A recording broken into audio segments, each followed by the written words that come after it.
Kia ora, nau mai ki te whare. Welcome to The House, ko Louis Collins aho. By 2028, there is set to be 1 million people over the age of 65 in New Zealand. Against that backdrop, on the last sitting day of the year, Parliament set aside an hour for frank discussion on the quality of life for ageing New Zealanders, particularly in relation to the most recent report from the Retirement Commission. In fact, Parliament's final day for 2025 featured two special debates, this one and another on local issues.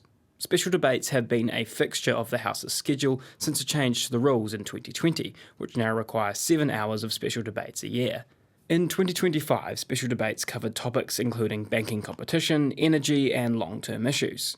First to speak in the Ageing New Zealanders debate was Health Committee Chair Sam Uffindell, the MP for Tauranga, coincidentally one of New Zealand's retirement hotspots. As such, he was well placed to talk about ageing New Zealanders. The implications to the state are going to be considerable. With advances in healthcare and nutrition, people are also living longer, which adds a further dimension. And we are also seeing a number of additional New Zealanders living with dementia, which places more complex needs on our aged care system. As is not unusual in special debates, Uffindell concluded with an appeal for bipartisan and collegial cooperation on the issue. That call for unity, however, was not, at least initially, met with a reciprocal olive branch from Labour. First, Ingrid Leary. Under Christopher Luxon, every day life has become harder for seniors, harder and more expensive. Food costs more, power bills keep rising, transport is less affordable, healthcare is harder to access, and rates are going through the roof. These are not inconveniences, they are barriers to independence. Then Aisha Verrill, who escalated the tone, perhaps squeezing in some last-minute campaigning before Christmas. Make no mistake, this election is make or break for our health system, and the people jeering over there better pay attention, because everyone knows that the National Party has cut and cut and cut, and it is our seniors who are struggling and paying the price. While the first three speakers blended political positioning with broader social commentary, the Green Party spokesperson, Lauren Shunan, focused pretty squarely on the numbers. In the latest report by the Retirement Commissioner, we see that 44% are feeling exposed in terms of their daily living. 16.8% over the age of 65 are in poverty, which is higher than the OECD average of 14.2%. We see home ownership going down from 83% to 71% currently. We're seeing still the number of people over the age of 65 with mortgages at 13%. The House then heard from the youngest member of Cabinet, ex-Brooke Van Velden.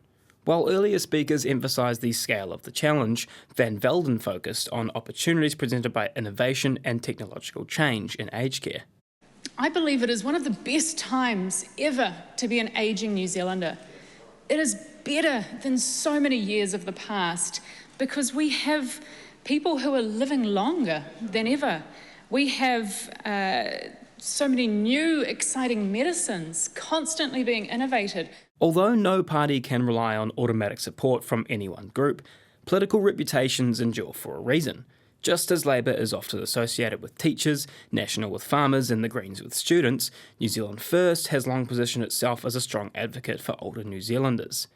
Minister for Seniors Casey Costello leaned into that identity, perhaps hoping that the daytime audience in retirement villages was tuned into Parliament TV rather than EastEnders.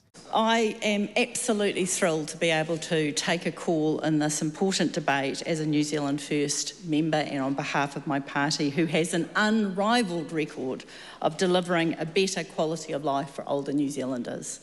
First and foremost, protecting the age of superannuation is a bottom line position for New Zealand First and part of our coalition agreement. Te Pāti Māori's Debbie Ngāwera echoed earlier calls for cooperation, urging Parliament to approach the issue with dignity and collective responsibility.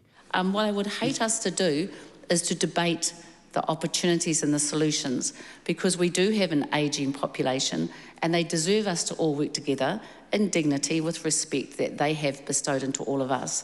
And I do hope that we are looking at our elderly and kaumata who are not good at asking for charity, and we front foot with what solid policy as a nation that looks after all its citizens, particularly its kaumata, its elderly, would look like. Kia ora. Whether that shared rhetoric translates into genuine cross-party collaboration in the new year remains to be seen.